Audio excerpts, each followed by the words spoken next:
এবং ৭৯তম বছর পুজোর খুবই ঐতিহাসিক একটি বাড়িতে আমি এক্ষুনি বসেছিলাম, সব গল্প আমি শুনলাম, যেটা আমি রামকৃষ্ণপল্লীর মানুষজনকে, এখানকার যতজন মানুষ আছেন এবং আমাকে তিনি আমন্ত্রণ জানিয়েছেন, আপনাকে ধন্যবাদ।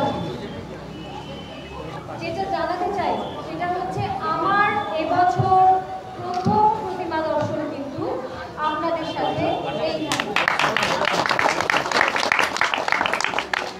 এটা হলো আমার এবছরের প্রথম প্রতিমা দর্শন, সেটা ভীষণ গুরুত্বপূর্ণ একটি বিষয় এবং একথা আমি বলতে বাধ্য হচ্ছি যে মায়ের মুখের দিকে তাকিয়ে কিছু আবেগপ্রবণ হয়ে উঠেছিলাম, কারণ মায়ের সুন্দর হয়েছে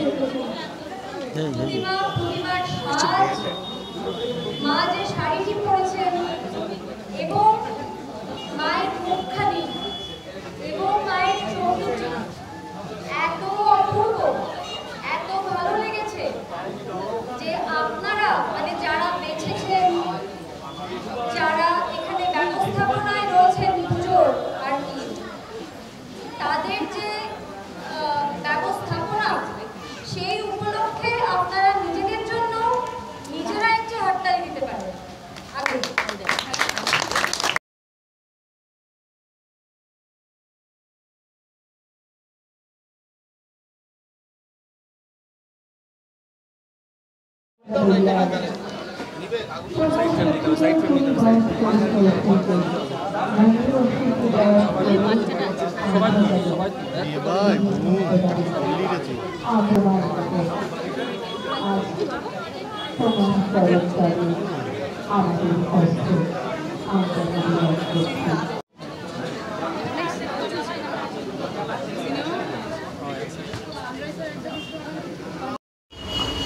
আপনাদের কোন প্রতিষ্ঠান, কত বছরের এবছরের পুজো?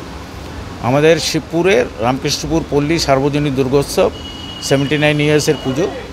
এই পুজোটা এবারে ঐতিহ্যের লড়াইয়ের বেস করে আমরা পুজোটা তৈরি করেছি থিমে। আপনি চারিদিকে দেখতে পারবেন যে এক একটা উল দিয়ে তৈরি, যেটা আমরা সোয়েটার পরি সেই উল দিয়ে তৈরি করা এক একটা জিনিস দেখানো হয়েছে। এখানে বর্ধমানের শিব মন্দির আছে, এখানে হাওড়া ব্রিজ, আমাদের ট্যাক্সি, ট্রাম, এগুলো দেখানো হয়েছে। আমাদের বাউলের নাচ, ধুনুচি নাচ, তারপরে জলদাপাড়ার যে এইগুলো টাইগার রিজার্ভ, এগুলো সব দেখিয়ে আমরা যে ঐতিহ্যগুলো হারিয়ে যাচ্ছে ওগুলোকে তুলে ধরার চেষ্টা করেছি। ওই জন্য ঐতিহ্য লড়াই বলে নাম দেওয়া হয়েছে থিমটা। ইকো ফ্রেন্ডলি বলতে আমরা উল দিয়ে করেছি, পুরোটাই উল। এই জন্য আমাদের 6 লাখ টাকা। প্রতিমার কি বৈশিষ্ট্য রয়েছে? আপনাদের কি এই ধরনের প্রতিমা হয়? আমাদের সাবেকি প্রতিমা হয়, তার সঙ্গে একটু থিমের ছোঁয়া দেয়া আছে। কোনো বিশেষ অনুষ্ঠান, এই যে 4 দিন পুজো হয়, আপনাদের কোনো বিশেষ অনুষ্ঠান বলতে এখানে অষ্টমীর দিনকে প্রায় 300-র উপরে লোক এসে পুষ্পাঞ্জলি দিতে আসে, এতটাই এই পুজোটার মহত্ব এখানে। আর নবমীর দিনকে আমরা ভোগ করে প্রায় 1000-1500 লোককে খাওয়াই, এটাই আমাদের পুজোর বিশিষ্ট। মানুষের কাছে এই ধরনের পরিবেশ তৈরি করে কী বার্তা দিতে চাই?